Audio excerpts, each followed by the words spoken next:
찬송가 95장입니다.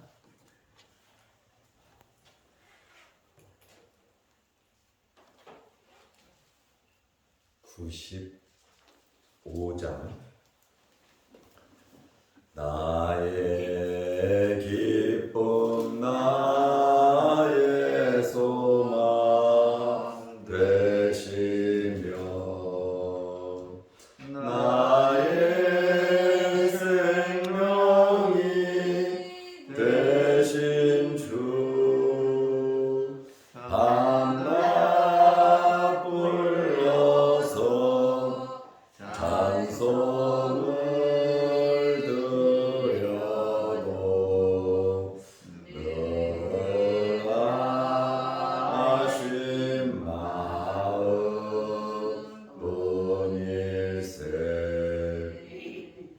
나의 사모하는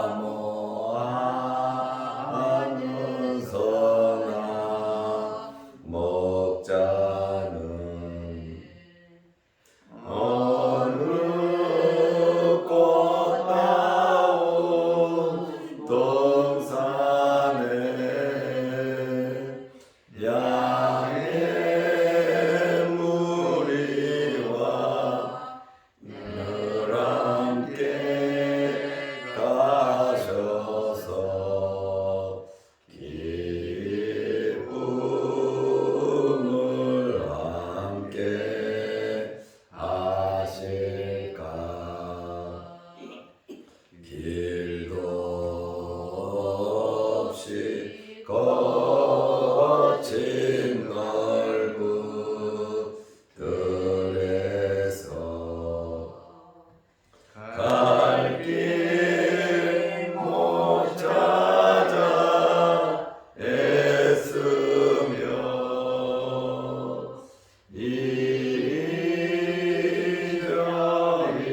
이리저리로 헤매는 내 모양 더운 수조로 하도다. 주의 자비롭고 화평한 얼굴 모든 천사도 안기며 주의 놀라운 진리의 말씀에 전지가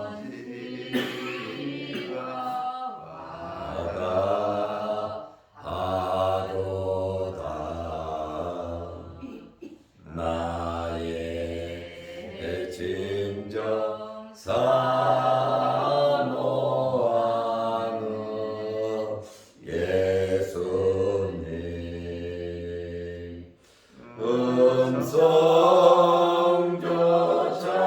음성조차도 반갑고 나의 생명과 나의 참 소망은 오직 주 예수 뿐일세.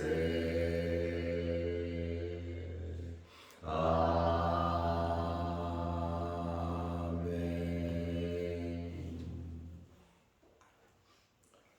사도신경으로 우리의 신앙을 고백하겠습니다.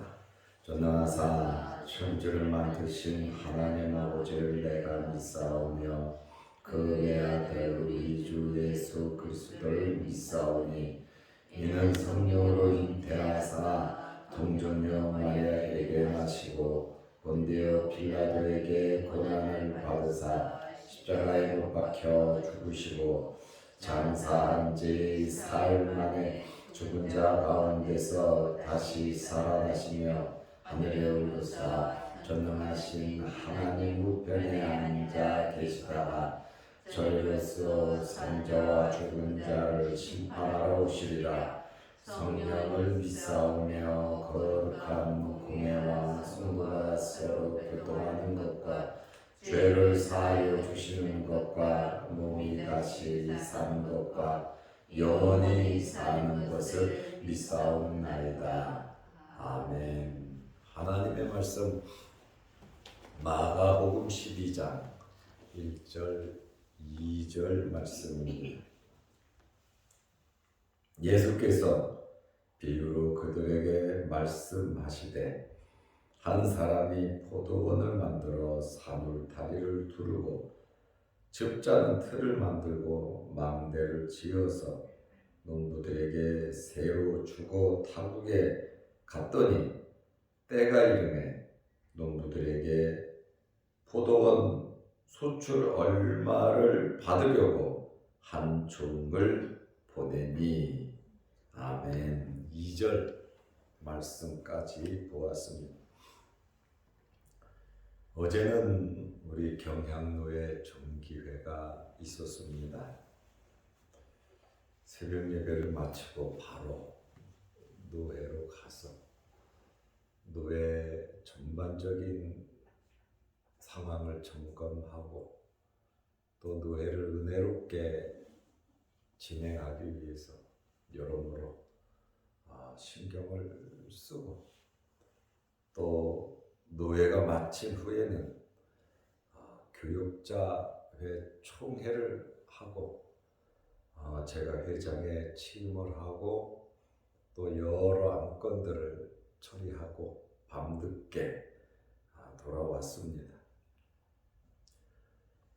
날이 추워져서 그런지 감기가 좀 온 것 같습니다. 코로나가 아닌가 한번 깊게 내 자신을 진단해 보고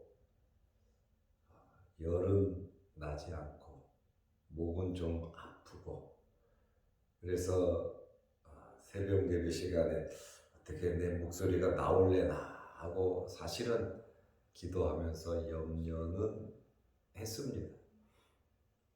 많이 피곤했던 것 같습니다. 위에서 기도해 주시기를 바랍니다. 오늘부터 마가복음 12장을 봅니다. 보통 한 장 한 장 보려면은 한 20일 정도 새벽에 보고 있습니다. 이 말씀을 통해서 여러분들에게 은혜가 되고 여러분의 삶의 지침이 되고 말씀을 통해서 여러분의 기도 제목들이 이루어지시기를 바랍니다. 왜냐하면 말씀에는 역사가 나타나거든요. 그래서 말씀을 붙잡고 여러분들이 말씀대로 살아가면서 기도하면 하나님의 놀라운 역사가 여러분의 삶 속에 이루어질 것입니다. 예수님께서 성전에서 권위에 대한 논쟁이 있었습니다. 너는 도대체 무슨 권위를 가지고 이런 행동을 하냐? 그리고 이런 권위를 누가 너에게 줬냐? 종교 지도자들이, 대제사장들, 서기관들, 장로들이 예수님에게 따져 물었습니다. 그래서 예수님께서 세례 요한에 대한 말씀을 하시면서 그들이 아무 말도 못하고 물러난 것을 우리가 어제까지 말씀을 들었습니다.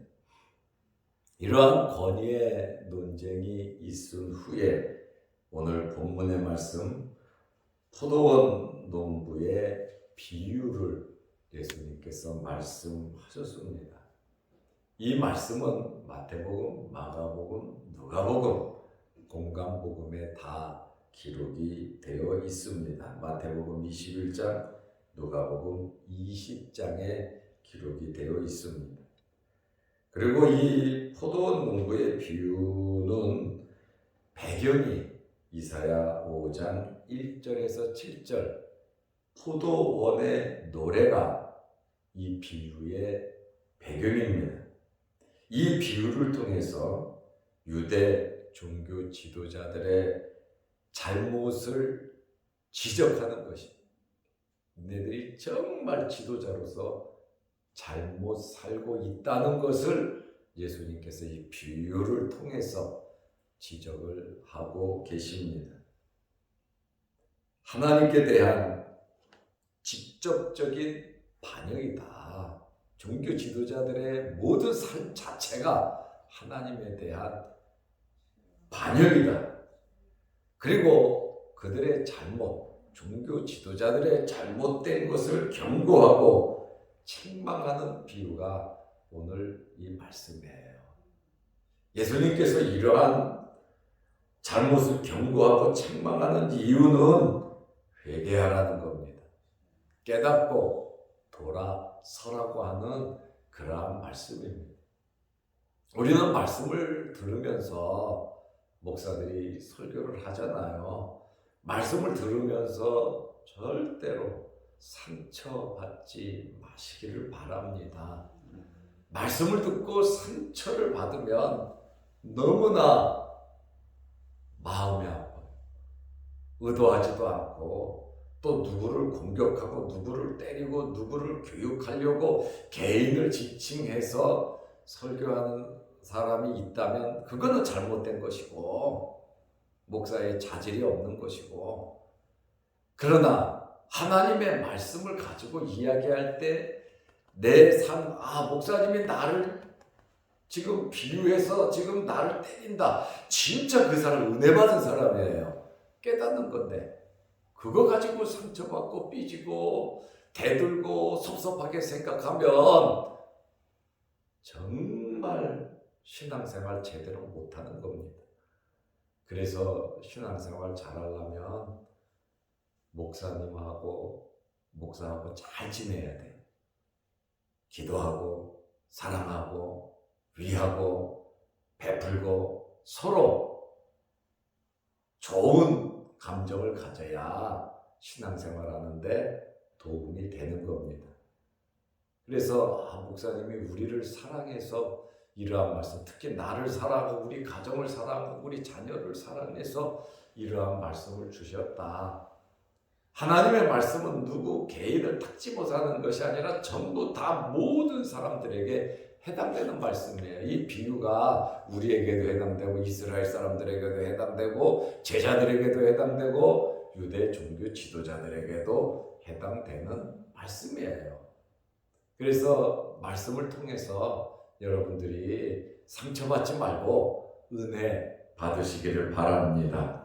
경고하고 책망하는 이유는 회개하라고 하는 그러한 말씀이에요. 여기 비유라고 하는 이 말씀은 1절에 보면 예수께서 비유로 그들에게 말씀하시되, 비유라고 했습니다. 비유라고 하는 말은 파라볼레라는 헬라어인데 나란히 놓는다, 재보는 거예요.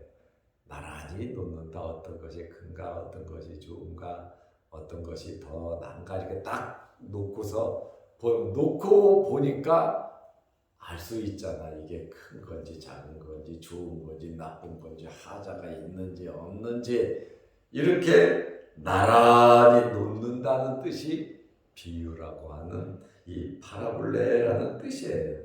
예수님께서 비유를 통해서 일상생활의 낯익은 환경을 예를 들어서 깨닫도록, 아주 어려운 그냥 공상과학 같은 소설, 남들 모르는 이야기를 비유로 말씀한 것이 아니라 우리가 가까이에서 접할 수 있는, 실제적으로 지금 일어나고 있는 그 환경을 가지고 예수님께서 나란히 놓고 나를 비추어 볼 수 있도록 비유의 말씀을 하신 겁니다.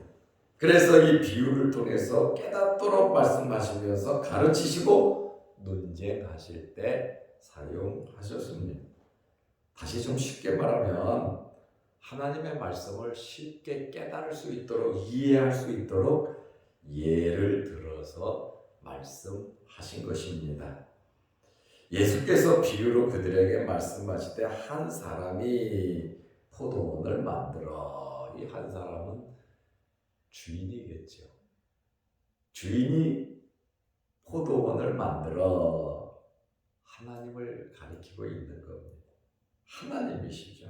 포도원을 만들어 사물다리를 두르고 줍자는 틀을 만들고 망대를 지어서 농부들에게 새로 주고 타국에 갔더니 이 주인이 직접 농사를 진 게 아니고 농부들에게 포도원을 새로 주고 완전히 줘버린 게 아니에요. 새로 렌트했다는 말에 빌려줬다는 거예요. 타국에 갔더니 이 말씀은 포도원을 만들어 사물다리를 두르고 줍자는 틀을 만들고 망대를 짓고 완벽하게 준비를 했습니다. 하자없이. 또 농부가 뭐 투자하면서 고쳐가면서 하지 않도록 아주 완벽하게 포도원을 만들어서 농부들에게 새로 주었다, 이렇게 말을 하고 있습니다. 사물다리는 야생동물이나 도둑의 침입을 막기 위해서 가시나무 같은 식물로 울타리를 둘러 놓는 것입니다. 줍자는 틀은 돌이 많은 땅을 원형으로 둥그렇게 파는데 쌍으로 팝니다. 두 군데로 이렇게 파는데 이 크고 깊은 웅덩이는 포도를 짜는 틀이에요. 포도를 따가지고 수확해서 깊은 웅덩이에 넣어서 쫙 짠단 말이에요. 히브리어로 갓이라고 하고.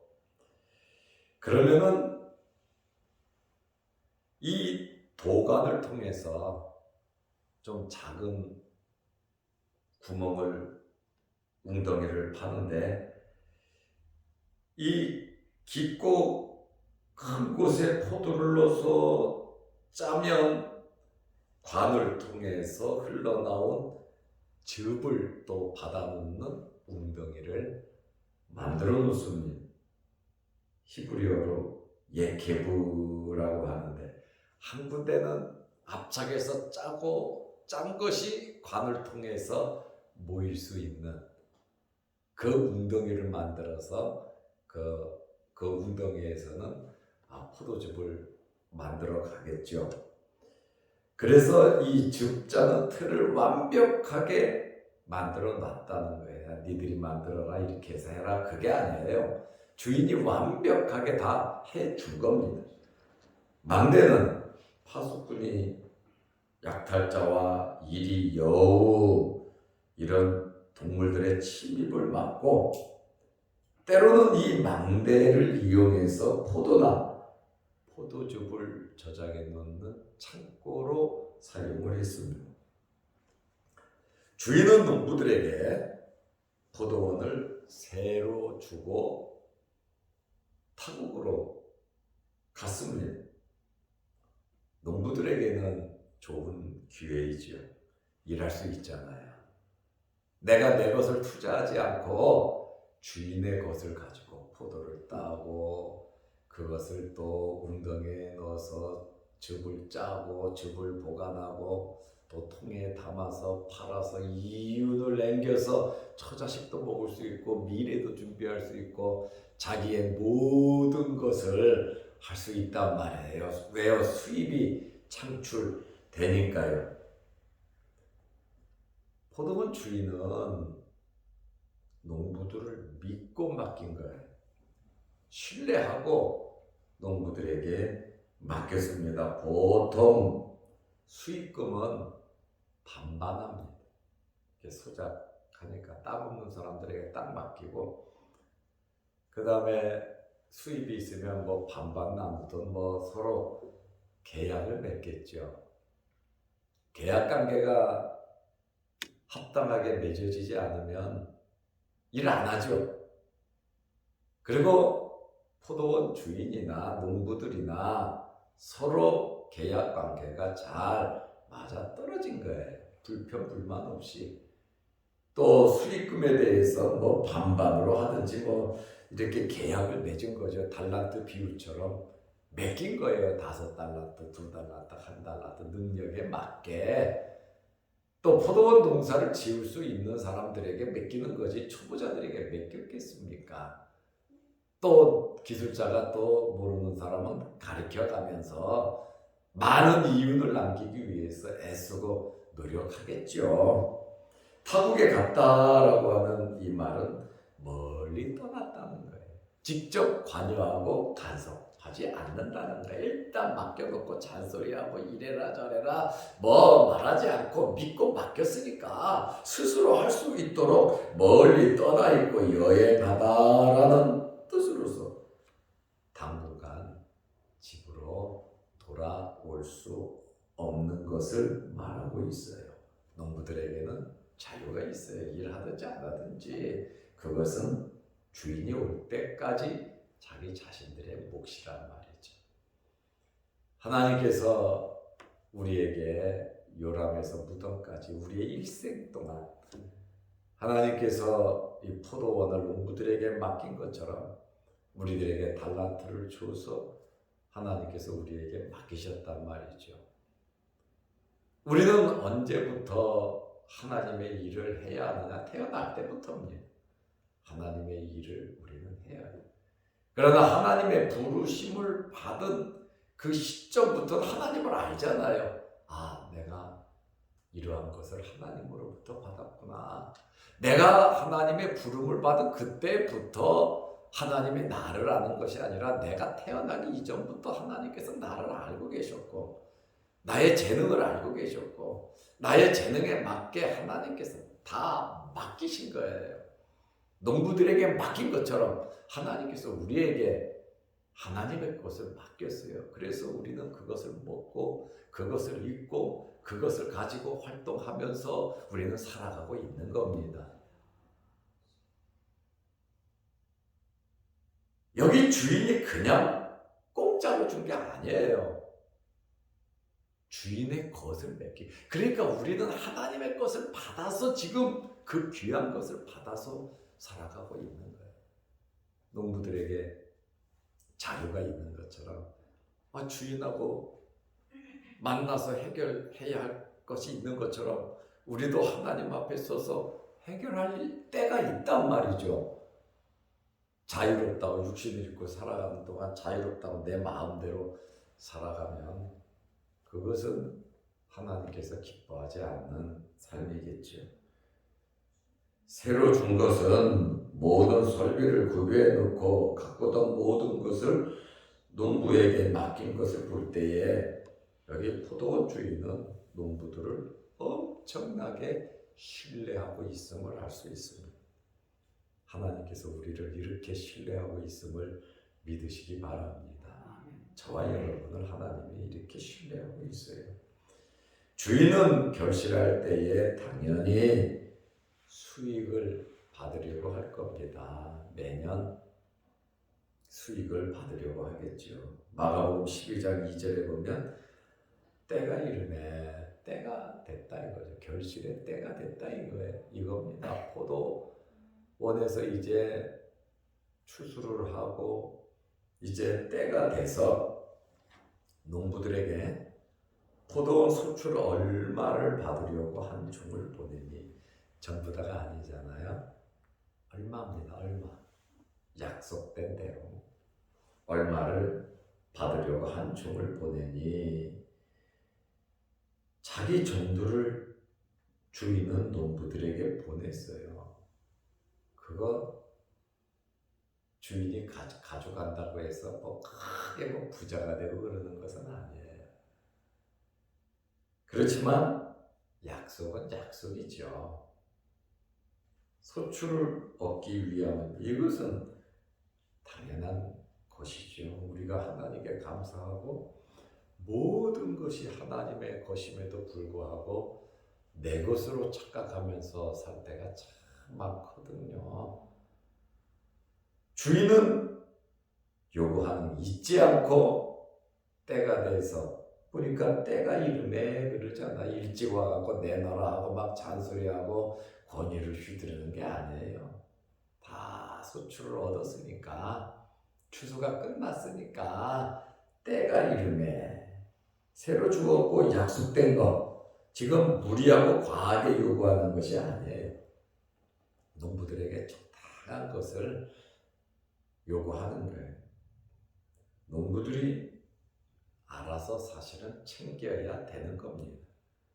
알아서 그 주인 멀리 갔으니까 그 주인의 것을 챙겨서 보내야 되겠다 하고 주인에게 알아서 드려야 되는데 주인이 종들을 직접 보냈다는 거예요.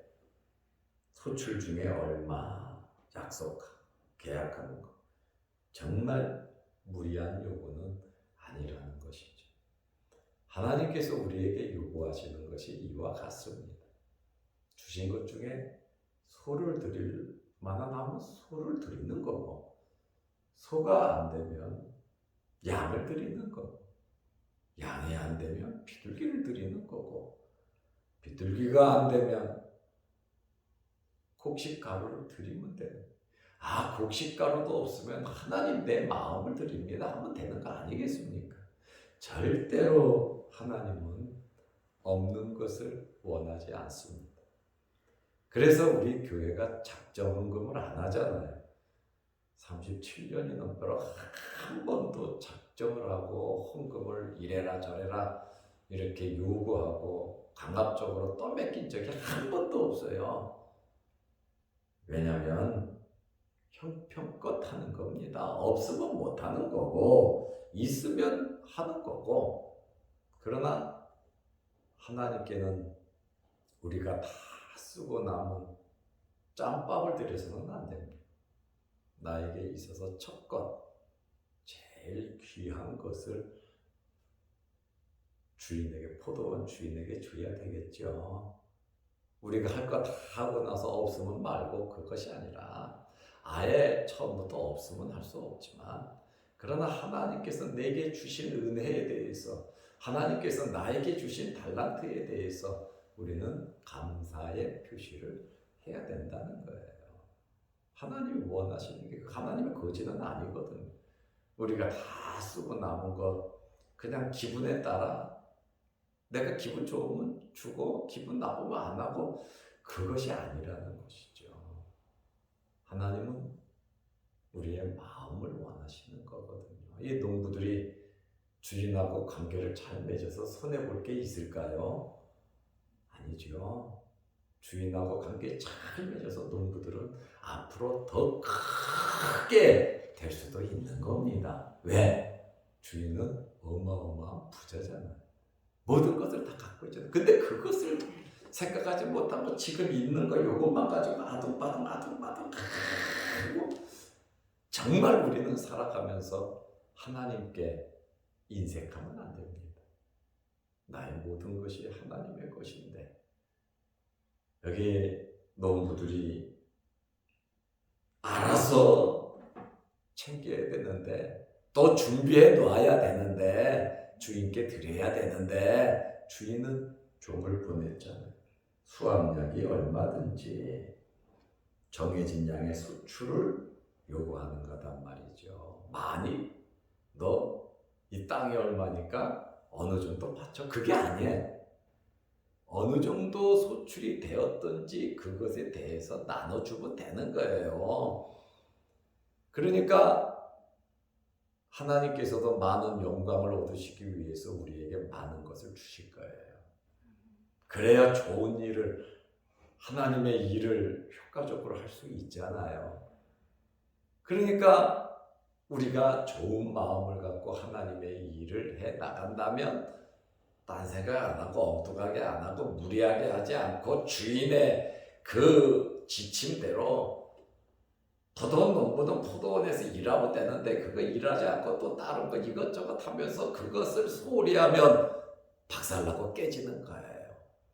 하나님께서 나에게 주신 재능, 달란트, 하나님께서 맡긴 그것에 최선을 다하면 야 이것도 좀 하고 저것도 좀 하고 이렇게도 하고 하나님께서 복을 주셔야 되는 거지. 내가 욕심만 부린다고 되는 것은 아니에요. 그래서 수확량이 얼마든지 정해진 소출을 요구했어요. 마가와 누가는 한 명씩 계속 보냈다고 말하고 있고 마태는 한 번에 여러 명의 종을 보냈다고 말하고 있어요. 뭐 비유의 내용은 거의 같습니다. 마태가 마태복음을 기록할 때는 유대인들을 중심으로 해서 썼거든요. 유대인들에게. 마가나 누가는 헬라인이나 그런 사람들을 중심으로 썼어요. 마태복음은 유대인 중심으로 썼거든요. 메시아는 왕이라는. 그래서 구약 성경을 굉장히 많이 인용을 했습니다. 그렇다 보니까 마태는 구약 시대에 많은 선지자들을 보낸 것을 강조하고 있습니다. 예레미야 35장 15절에 내가 내 종 모든 선지자를 너희에게 보내고 끊임없이 보내며 포도원에 계속해서 보냈다는 거야. 너희 그러면 안 된다. 왜? 농부들이 제대로 안 하니까 잘하라, 똑바로 하라 하면서 계속 마태는 하나님의 선지자들을 끊임없이 보냈다 그러잖아요. 하나님께서 우리에게 현재 모든 것을 맡기셨어요. 우리가 살아오면서 많이 까먹은 것도 있을 것이고 하나님 말씀대로 안 하면 까먹는 거죠. 또 하나님 말씀대로 살아서 또 이윤을 남긴 분도 있을 겁니다. 예수 믿고 나서 정말 하나님의 기쁨이 되기 위해서 하나님의 나라를 위해서 정말 충실되게 그 주인의 마음을 알고 최선을 다한 사람도 있을 것이고 그래서 많은 것을 하나님께 드린 분도 있을 것이고 당연히 해야 되는데 내가 잘못돼서 그것을 까먹고 하나님께 바르게 하지 못한 분들도 있을 겁니다. 오늘 이러한 비유는 유대 종교 지도자들에게만 한 것이 아니라 우리에게도 한 것이니까 이 말씀을 통해서 주인의 마음을 알아가는 하나님의 마음을 알아가는 하나님 앞에 설 때를 생각하면서 나에게 맡긴 것 정도 약속한 것 정도는 하나님께 드릴 수 있는 저와 여러분들이 되시기를 바랍니다. 기도하겠습니다. 하나님 아버지 어제 노예를 잘 마치게 하시고 또 오늘 이 새벽에 주의 전에 나와 예배 드리게 하심을 감사합니다. 이 시간 새벽에 기도합니다. 우리 기도 들어주시고 오늘 포도원 농부의 비유를 통해서 하나님께서 우리에게 엄청난 것을 맡기셨다는 것을 깨닫게 하옵소서. 모든 것이 하나님의 것임을 알게 하여 주옵소서. 하나님께서 이것저것 준비해서 많은 이윤을 남기라고 했는데 내 것으로 착각하고 인색하게 살아가지 않았는가? 하나님 앞에 드려야 할 것을 드리지 못하면서 내 욕심대로 그저 살지 않았는가? 우리 자신을 돌아보게 하셔서 우리 남은 생에 하나님께서 주시는 것을 다 받아 누릴 수 있도록 복을 내려 주옵소서. 믿음을 주옵소서. 말씀대로 살아가게 하옵소서. 또한 영상 유튜브를 보며 함께 은혜를 나누는 성도들에게도 하나님께서 크신 은혜와 복을 내려 주옵소서. 오늘도 이 새벽에 기도합니다. 하늘문이 열리게 하시고 우리는 포도원 농부로서 열심히 살아가게 하시고 우리가 다 쓰고 남은 짬밥을 하나님 앞에 드리지 않도록 최고로 귀한 것을 먼저 하나님 앞에 드릴 수 있는 저희들 되게 하옵소서. 예수님의 이름으로 기도드리옵나이다. 아멘. 하늘에 계신 우리 아버지여 이름이 거룩히 여김을 받으시오며 나라의 마옵시며 뜻이 하늘에서 이룬 것 같이 땅에서도 이루어지이다. 오늘날 우리에게 일용할 양식을 주옵시고 우리가 우리에게 죄지은 자를 사하여 준 것 같이 우리 죄를 사하여 주옵시고 우리를 시험에 들게 하지 마옵시고 다만 악에서 구하옵소서. 대개의 나라와 권세와 영광이 아버지께 영원히 있사옵나이다. 아멘. 자유롭게 기도하시기 바랍니다.